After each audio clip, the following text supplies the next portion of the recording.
Yun. So, nandito nga pala tayo ngayon sa Atok, Benguet. Ito yung isa sa mga pinakamataas na lugar dito sa Benguet. So, pinuntahan natin dito yung pinakamarami nilang bulaklak kung tawagin ay Northern Blossom. So, kasama ko nga pala dito si Madam Nora, si Boss Ding, at syempre si Madam Linda na birthday niya nga pala ngayong araw na to.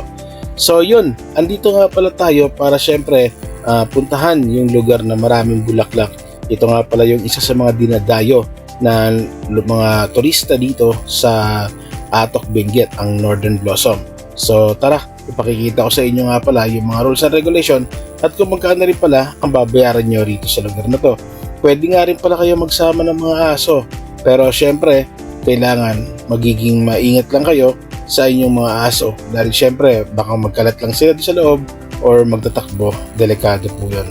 So tara, pasok tayo sa loob para makita nyo naman kung ano meron dito sa Northern Blossom.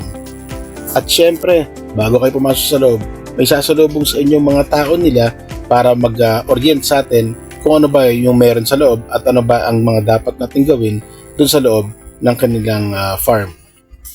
So, taga saan po kayo naman? Kayo naman po. So, magandang umaga po sa inyong lahat. Welcome to Northern Blossom Flower Farm and mabuhay po, no? So, ito yung pinaka-entrance. Ang exit niyo po is sa kabila. Puro pababa po yan, terraces type siya. Pagdating niyo sa baba, sa kalahati ng farm, papunta farm, may CR doon, resting area, bilihan ng tubig. Magmula doon, may mabasa kayong exit this way, sundan lang.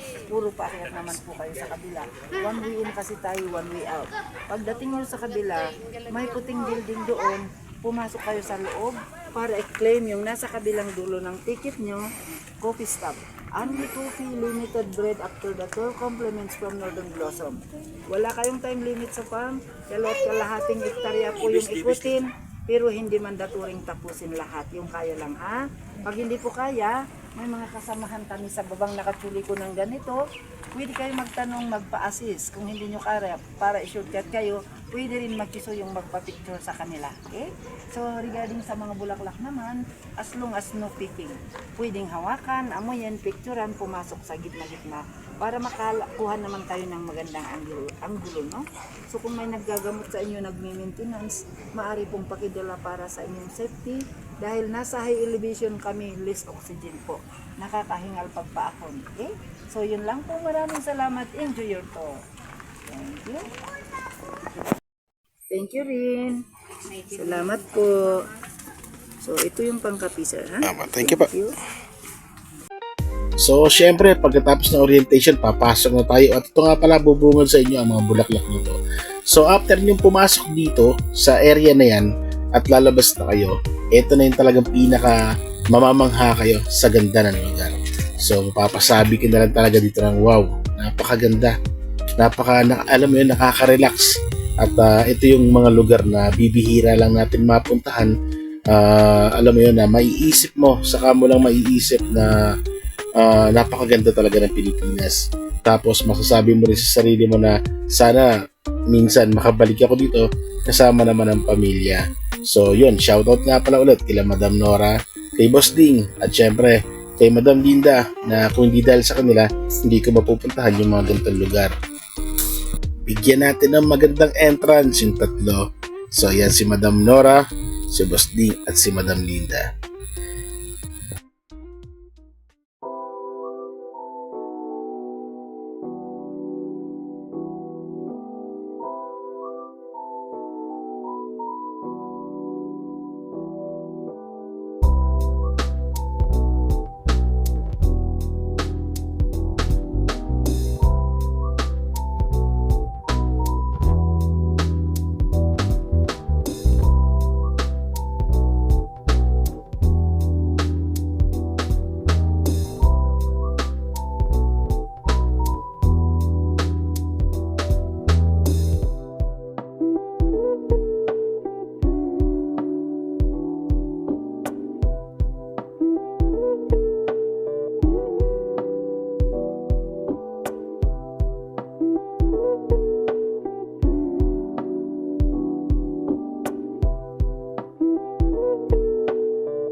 So, after namin bumaba, dito sa lugar na to, yan.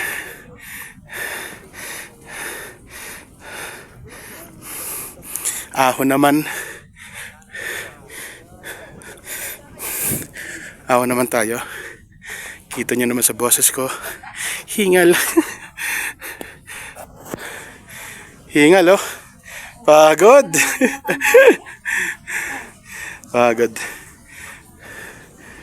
Yon, so hindi na namin natapos yung 2 hektarya na farm na to dahil nga syempre may kasama kaming senior, so kailangan namin umakyat para makapagpahinga naman at matikman naman yung masarap nilang kape. Yon, so meron pala sila dito Saint Bernard. Ang problema lang ay si Dahlia, si Jabi yata, si Jabi. Ang problema ay wala sila ngayon. Yun, ayos. Dito nyo nga pala kukunin yung kape nyo. So, unlimited coffee, pero yung tinapay ay hanggang 2 piraso lang bawat isang tao. So, ipipresent nyo lang yung stub dun sa tao, sa kanilang parang pinakakahera, yan. Tapos sila na bahala mag-prepare ng coffee at magbigay sa inyo ng tinapay. So, meron din yung kasama na coffee mate at asukal para syempre nasa inyo na yun kung anong klaseng timpla ang gusto nyo gawin sa inyong tinapay at kape. Kakape kami si Ate Nora. Tapos may libre silang patinapay at syempre only coffee. Yan. Wala pa po. I-present mo lang yung stub at bibigyan ka na nila nito. Ayos.